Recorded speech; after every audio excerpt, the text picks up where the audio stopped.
You get nothing in the divorce, my mother-in-law, Linda said with a smirk, waving some papers in my face. My son never registered your marriage. You're not even his real wife. I kept folding laundry, staying calm. Thanks for letting me know, Linda, I said, smoothing out David's dress shirt. She slammed the papers onto my folded clothes. Did you hear me? You're nothing. Just a woman who played house with my son. When he marries Olivia, she'll be his real wife. I looked at her and simply asked, is there anything else? My name is Alexandra. I had just learned that my 8-year marriage was a lie.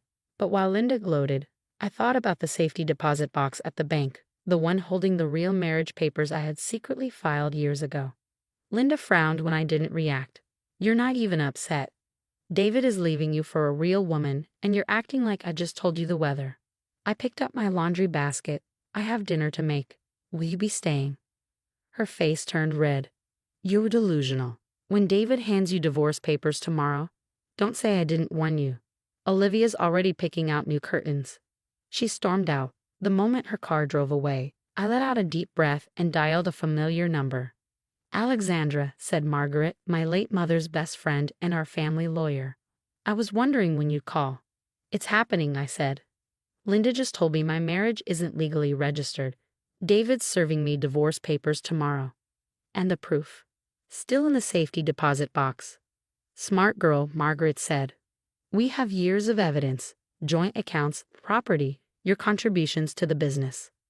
Linda made a mistake showing her hand so soon. I stared out the kitchen window at the garden I had planted. David and I were happy once.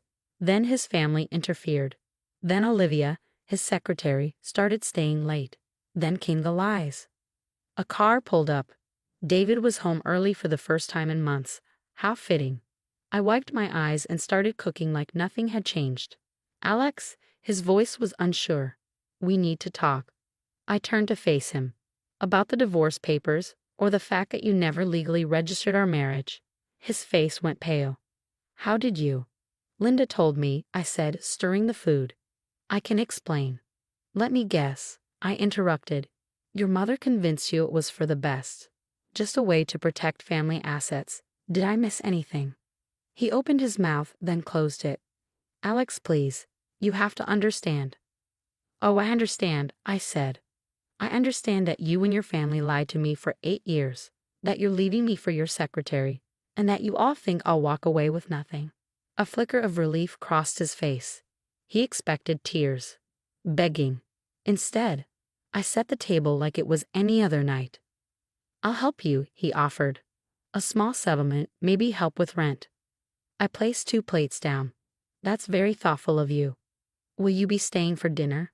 He stared at me. Did you hear me? I'm leaving you. This house, everything, it's not yours. I smiled, thinking of the safety deposit box. Eat while it's hot. Tomorrow will be interesting. You're acting weird, he muttered, backing away. No, I said, sitting down. I've just changed. He left without eating. I finished dinner, then went upstairs to pack an overnight bag. Before bed, I made one last call. Hello, Officer Martinez. It's Alexandra Harrison. Remember that file I asked you to keep safe? It's time to use it. I was already at Margaret's office when David and his family arrived. Their confident smiles faded into confusion when they saw me.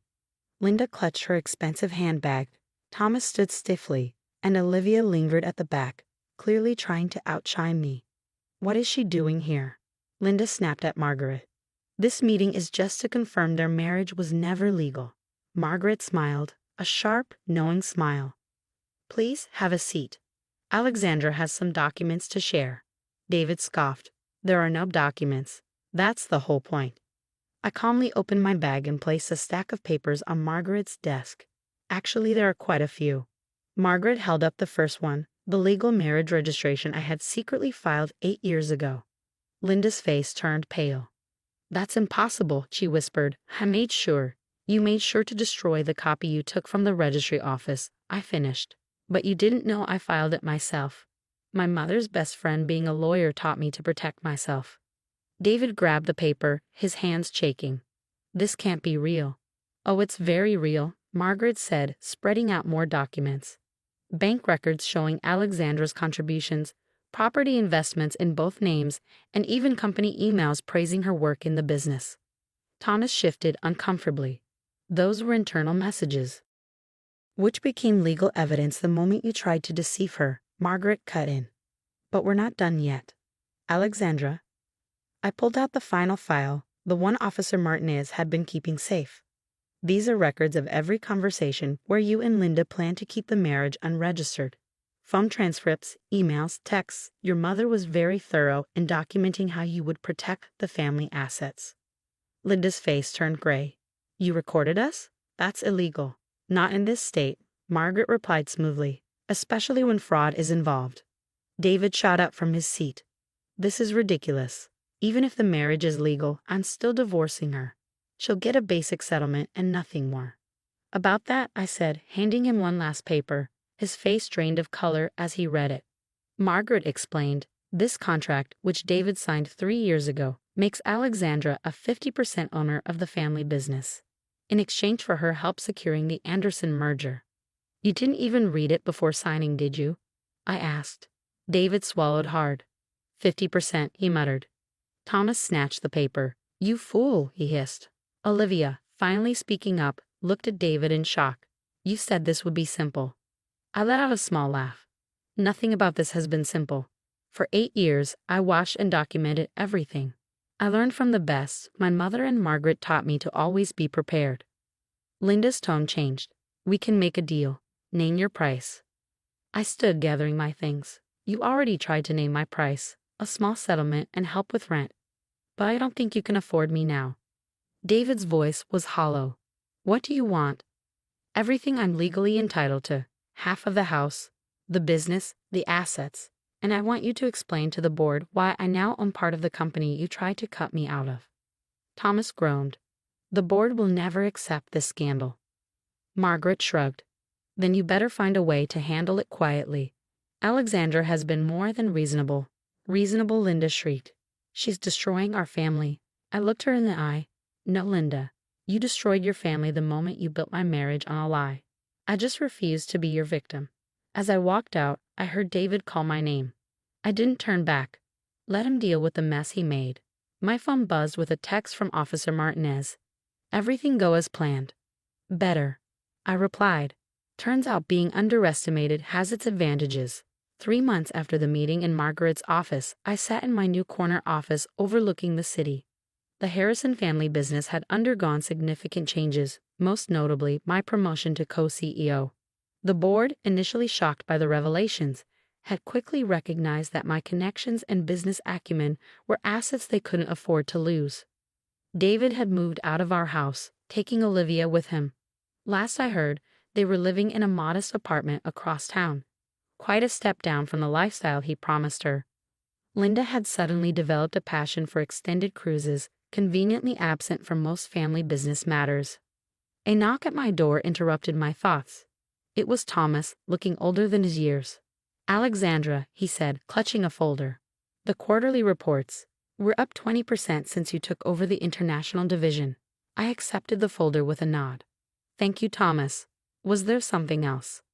He hesitated, then sank into one of my visitor chairs. I owe you an apology. We all do, but I should have known better. The signs were there, your intelligence, your dedication to the company. Instead, I let Linda convince me that you were a threat to our family's legacy. The irony, I replied, is that I would have helped build that legacy willingly. All I wanted was to be treated with respect.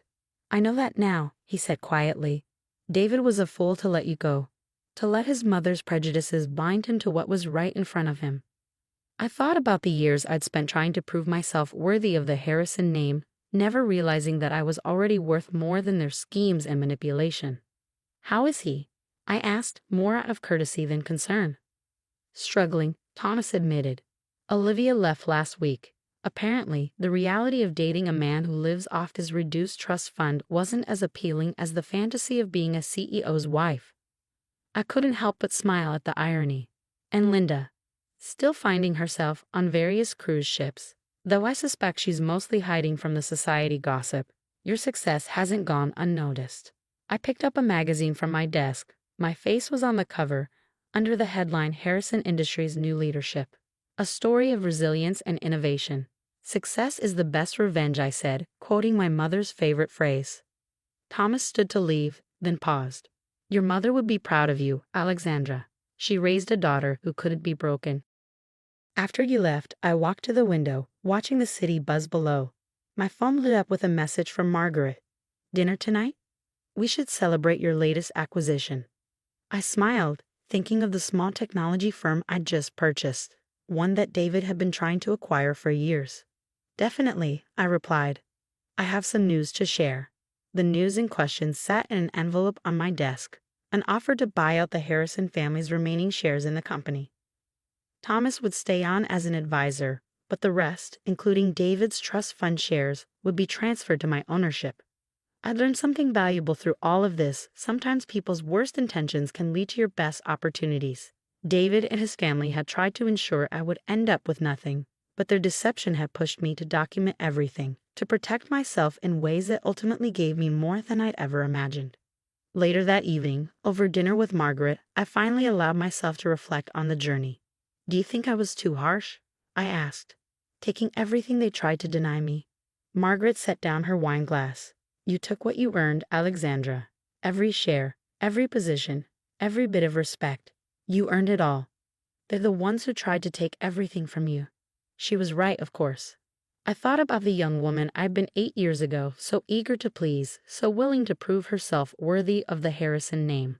That woman was gone, replaced by someone stronger. Someone who understood that worth isn't given by others, it's claimed by yourself. My phone buzzed with another message, this time from Linda. We need to talk. About the buyout offer. I turned off my phone without replying. She'd learned soon enough that the tables had turned permanently.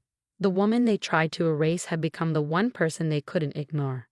To new beginnings, Margaret raised her glass. To karma, I countered, clinking my glass against hers. Looking out at the city lights, I felt at peace.